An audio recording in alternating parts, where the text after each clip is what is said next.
रहस्यमयी ट्रेन। एक ट्रेन की कहानी है दोस्तों, जो एक सुराग में इंटर हुई पर बाहर नहीं निकली और आज तक उस ट्रेन के बारे में किसी को कोई भी जानकारी नहीं है। तो आइए कहानी जानते हैं। कहानी शुरू होती है सन 1911 में इटली की एक कंपनी जिसका नाम था जेनेटी। उसने एक ट्रेन का निर्माण किया और ट्रेन के ट्रायल के लिए कंपनी ने 100 लोगों की लिस्ट बनाई जिन्हें फ्री में कुछ दूरी तक ट्रेवल करवाना था और उनके खाने पीने की व्यवस्था करनी थी। तो इसी अनुसार 100 लोगों की लिस्ट बनाई और 6 लोग ट्रेन का स्टाफ था, यानी कुल मिलाकर उस ट्रेन में 106 लोग सवार थे। 3 बोगी इस ट्रेन में लगी थी। इस ट्रेन में 1911 की टेक्नोलॉजी के हिसाब से आधुनिक टेक्नोलॉजी का उपयोग किया गया था दोस्तों। ट्रेन के रास्ते में एक लोम्बार्डी टनल नाम की एक सुरंग आनी थी। उस समय बहुत कम सुरंगें होती थी और बहुत छोटी होती थी, लेकिन इस सुरंग की लंबाई लगभग आधा मील थी।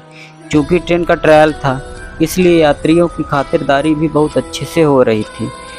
ट्रेन चल पड़ी। ट्रेन को जाते हुए बहुत से लोगों ने देखा, लेकिन जब वह ट्रेन उस सुरंग में दाखिल हुई, लोगों ने सुरंग से निकलने का इंतज़ार किया, लेकिन बहुत समय बीत गया।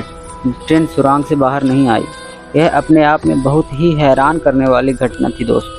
लेकिन जब यह खबर फैली तो हड़कंप मच गया। खबरें छपी और पूछताछ हुई स्टेशनों पर, सिग्नलों पर, और जिन लोगों ने ट्रेन को चलते हुए देखा उनसे पूछताछ हुई। पूछताछ से निष्कर्ष निकला कि यह ट्रेन इस टनल में ही गुम हुई है।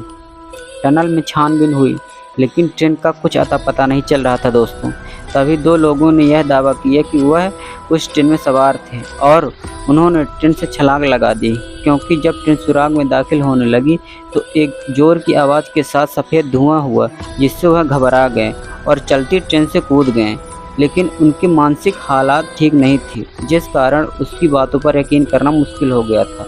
लेकिन जब उनका नाम पैसेंजरों की लिस्ट में पाया गया तो सब हैरान हो गए। कुछ समय बाद मैक्सिको की एक डॉक्टर ने दावा किया कि उसके पास कुल 104 मानसिक रूप से बीमार लोग आए थे और अटपटी बातें कर रहे थे। तो लोग यह कड़ियाँ भी जोड़ने लगे कि ये शायद वही लोग ना हों जो ट्रेन के साथ गायब हुए थे, क्योंकि जो 2 लोग मिले थे उन्हें मिलाकर 106 लोग होते हैं और ट्रेन में कुल 106 लोग थे। यहाँ तक तो ठीक है, लेकिन बहुत से लोगों ने दावा किया कि जेनेटी कंपनी की हूबहू इसी ट्रेन को, इसी मॉडल को अलग अलग समय में रशिया, जर्मनी, रोमानिया और मैक्सिको में देखा गया था। लेकिन सबसे हैरान करने वाली बात थी कि जो ट्रेन 1911 में चली थी वही हूबहू ट्रेन 1840 में मैक्सिको में देखी गई थी। लेकिन सवाल यह था कि जो ट्रेन 1911 में चली थी वही ट्रेन 1840 यानी 71 साल पहले कैसे देखी गई, और जो वो लोग मिले थे उनकी मानसिक हालात ख़राब थी, वह कहाँ गए, यह सबसे बड़े सवाल थे। लेकिन जब बहुत प्रयत्नों के बाद भी ट्रेन का पता नहीं चल पाया तो यह मान लिया गया कि यह ट्रेन सुराग में टाइम ट्रेवल का शिकार हुई है। आज भी इस ट्रेन के बारे में कोई नहीं जानता कि आखिर यह ट्रेन गई कहाँ।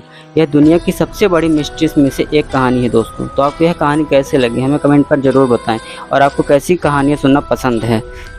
थैंक यू सो मच दोस्तों।